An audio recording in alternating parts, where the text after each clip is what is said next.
কোনো রকম প্যাকেট মশলা ছাড়াই আজকে থাকছে বিফ বিরিয়ানি রেসিপিটি।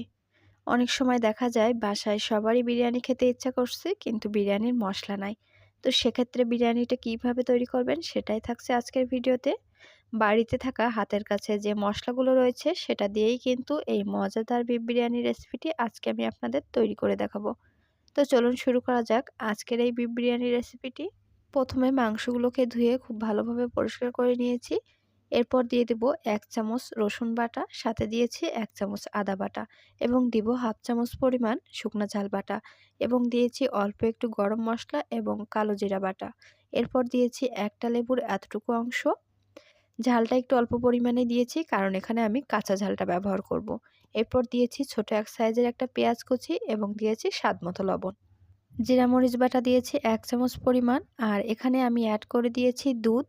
দুধের সাথে আমি কিন্তু ভিনেগার দিয়ে আমি এটা দই মতো বসিয়ে নিয়েছিলাম। হাতের কাছে তো সবসময় সবার কিন্তু দই থাকে না। তো সেক্ষেত্রে কি করতে পারেন, এই টেকনিকটা কিন্তু ফলো করতে পারেন।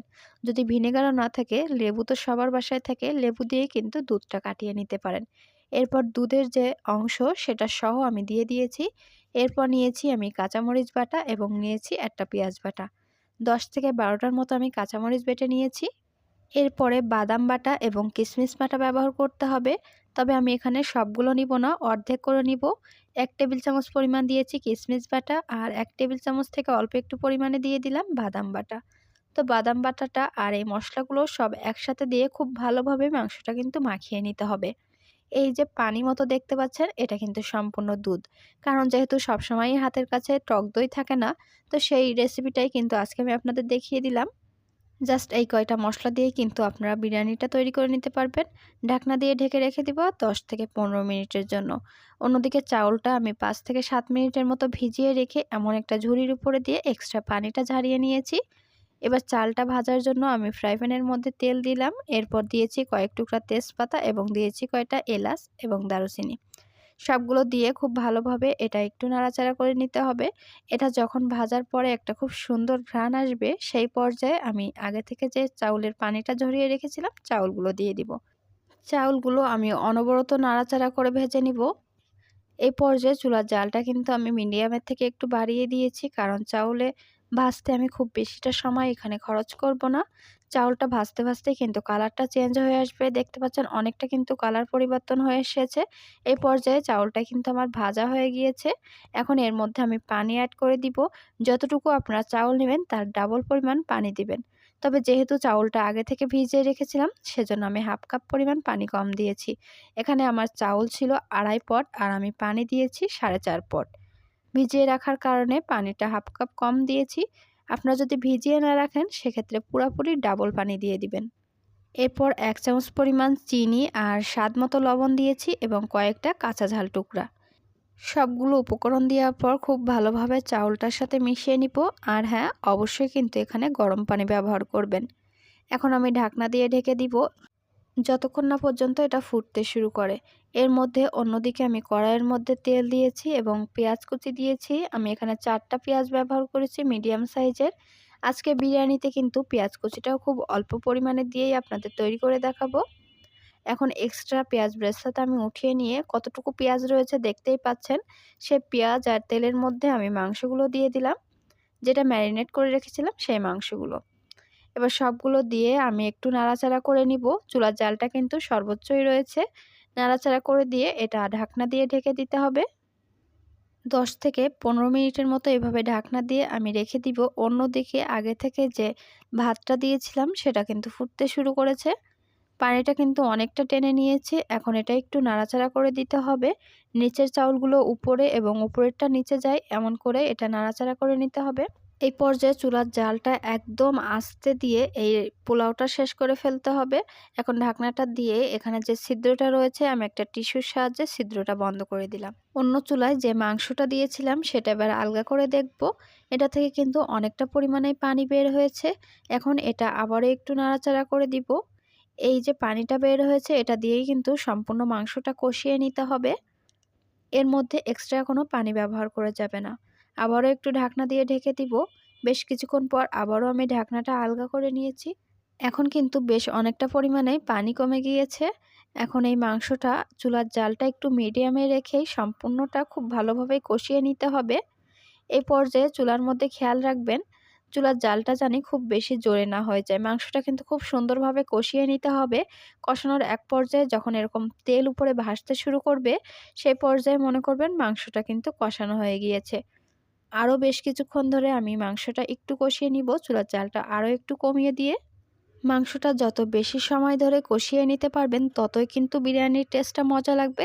তবে একটা জিনিস খেয়াল রাখতে হবে মশলাটা যেন কোনোভাবেই পুড়ে না যায়।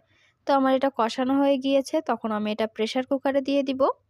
আর মশলা বেটে যে পানিটা ছিল পানিটা দিয়েছি এবং এক্সট্রা আরও কিছু পানি দিব। এটাও কিন্তু আমি গরম পানি ব্যবহার করেছি। মাংস আর পানিটা যখন এরকম সমান সমান উপরে উঠে আসবে সেই পরিমাণ পানি দিয়েছি। মাংসটা প্রেসার কুকার দিয়েই রান্না করে নেব। অন্যদিকে যে পোলাওটা ছিল সেটা কিন্তু হয়ে এসেছে। শেষ পর্যায়ে আমি এখানে ঘি দিয়ে দিয়েছি ১ চামচ পরিমাণ। ঘিটা একটু গরম ভাতের নিচে দিয়ে উপরে আমি বেশ কিছুটা পেঁয়াজ বেরেস্তা ছড়িয়ে দিব। পেঁয়াজ বেরেস্তা আমি কতটুকু উঠিয়ে রেখেছিলাম আপনারা তো দেখেছিলেন। অল্প একটু পেঁয়াজ বেরেস্তা দিয়েই কিন্তু আজকের পোলাওটা শেষ করে ফেলবো। এখন ঢাকনা দিয়ে ঢেকে রেখে দিব যতক্ষণ না আমাদের গোশটা শেষ হয়। এর মধ্যেই কিন্তু গোশটা আমাদের সিদ্ধ হয়ে এসেছে। আপনারা যতটুকু পরিমাণ মাংস নরম কিংবা শক্ত রাখতে চান সেটার উপরে প্রেসার কুকারে বাসিটা দিয়ে নেবেন। এরপর আমি মাংসটা নামিয়ে নিয়েছি। এখন এর থেকে যে এক্সট্রা তেজপাতা রয়েছে সেটা ফেলে দিব। এখন দেখতে পাচ্ছেন মাংসে কিন্তু বেশ কিছুটা পরিমাণ ঝোল রয়েছে। সেই পর্যায়ে আমি এখানে যে বাদাম বাটা এবং আগে থেকে যে কিশমিশ বাটাটা আমি রেখে দিয়েছিলাম সেগুলো সবটা এর মধ্যে দিয়ে দিব। এখানে অ্যাড করে দিব আরও কিছুটা পরিমাণ গরম মশলা বাটা, সাথে দিয়ে দিব আর একটু জিরা মরিচ বাটা। মশলাগুলো দেওয়ার পর আমি আর একটু টেস্ট করে দেখব মাংসের টেস্টটা কেমন হয়েছে। তো আমার এখানে একটু লবণ কম ছিল, এখানে লবণ অ্যাড করে দিয়েছি। লবণটা আপনারা অবশ্যই ভাত এবং মাংসের সাথে পারফেক্ট হয় সেটার উপর নির্ভর করে দিবেন। এই পর্যায়ে আমি কিন্তু আবারও একটু কষানোর মতন করে নাড়াচাড়া করে মাংসটা শেষ রান্নাটা করে নিচ্ছি। যে পর্যায়ে আপনারা দেখবেন মাংসের উপরে এরকম তেল ভাসতে শুরু করেছে এবং মাংসে এক্সট্রা পানি যেটা সেটা নাই, তখন আমি আগে থেকে যে পোলাওটা রান্না করে রেখেছিলাম সেটা এই কড়াইয়ের ভিতরে আমি একে একে দিয়ে দিব।